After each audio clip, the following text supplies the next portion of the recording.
there's no retention without attention. Yeah. Right. And Damn, your jargon's been crazy today. Crazy.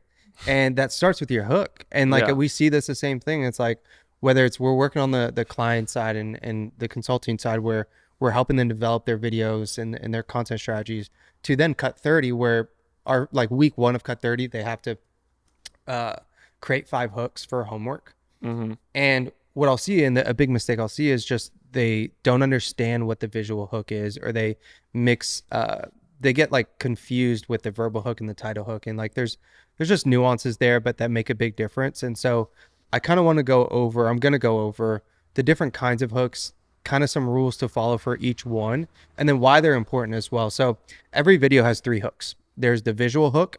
This is the first visual you see, or the visuals within the first 1 to 5 seconds. I'm sure you've seen like the flash visual where it's like they show 5 shots like boop, boop, boop, boop, boop. Yeah, these flash cuts are going crazy right now. The flash cuts. And it works really well. Yeah. And I really like it as well. Such a monkey brain thing. It is, but it works, dude. 100%. It works. Yeah. The next is the verbal hook. So this is what you say, right? If I say this is this brand's marketing playbook, that is my verbal hook. Yeah. That is usually going to be when we talk about word length, that is the longer one. Mm-hmm. Then there's the title hook. This is the text that I put on the screen within the first 3 seconds that somebody, as they're scrolling with no sound on, is going to read and pay attention to, and is going to grab their attention to then turn on the sound. These are the 3 hooks that make up any video, right? And the key to any of these, or the key to making a good video, is making sure that you're optimizing for each one of these. Too many times in Cut 30, we'll see somebody use a visual hook, and it's just like they use a very boring static stock image versus trying to find a video or something to put in the background that makes sense. Or if they're doing like a faceless content, if they're doing faceless content and they're leveraging that first video, the first video is like something extremely boring, right? It could be a shot from behind of them typing. It's like, dude, add some movement to it. Like you have to make sure that first thing that somebody sees really gets their attention, or like creates that curiosity of like, what the hell did I just see? Going back to that guy Trico does a phenomenal job of this. In all of his visual hooks, he does something completely out of pocket. Yeah. Right. So it's like, if this is the phone, he'll have a bat and he'll like go to swing towards the phone, or he'll do things like that where there's 3 to 5 things that he's doing. But that's more so for like the faceless or vlog content. But even for a green screen like I do, you'll notice I usually have two images or videos that I use within the first 3 to 5 seconds. And I'm always using something that is relatable or something that people know, right? When I did like good content versus bad content running brands, I used, what's his name? Action Bronson, right? That's how you say his name? Action Bronson. Bronson? The fat guy? Yeah. Yeah. I used a video of him running, right? Because it was like, that's obviously going to be... It's like an Easter egg. Yeah, exactly. But it's like still given the connotation. Exactly, right? Then the verbal hook, the biggest mistake I see here is people write sentences. Dude, like they're writing 10, 15. It's crazy. I saw some of the feedback I gave somebody was, dude, your hook is 28 words. That is crazy. That is not a hook. Crazy. That is 20 seconds of a video. Like that is not a hook. If you want to have a really good hook, keep it under 10, but realistically, keep it under 7. Like in that 5 to 7 range is like a good sweet spot. Because you almost want, the way I think about it as well is, if the average watch time of an Instagram video is 8 seconds. Okay.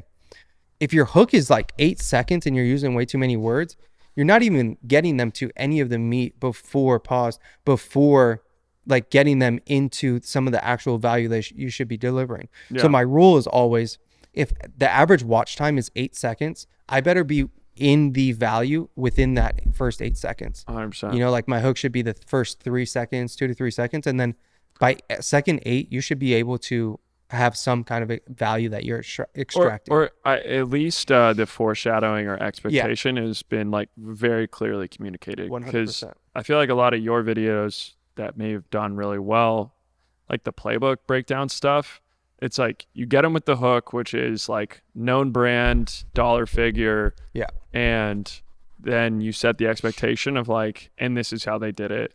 And there's some sort of specificity there.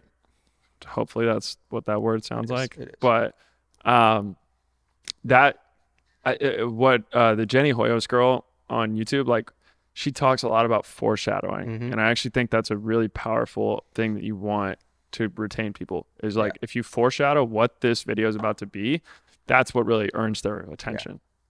Because she always does like what is it? It's like $10 burrito versus $1 burrito or something like that, and she'll like show the Chipotle burrito. Yeah. And then go into the story. Yeah, I need to honestly watch more of her stuff and like really dial it in. The best episode was her with Jay Klaus. That was by far the best episode. Yeah. That was also the episode that helped Jay like take off. So they did that episode. I don't know how many subscribers he had, but it wasn't 100K. And this isn't me like talking shit. I love Jay, but that video got 3 to 4 million views, and his channel just like, phew, which is crazy. But he had already been doing it 4 or 5 years or something at that point. So that's crazy. It really takes one. You know what I mean? It really takes one.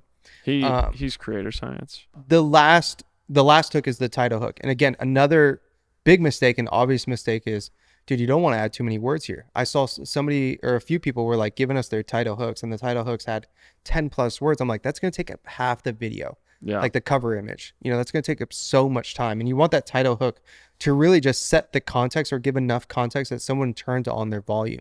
So if I say, hey, this is BPN's $60 million marketing playbook, my title hook would just say BPN's marketing playbook. Maybe it would say BPN's 60 mil marketing playbook. But even then, that's Don't you think the 60 million is important to include?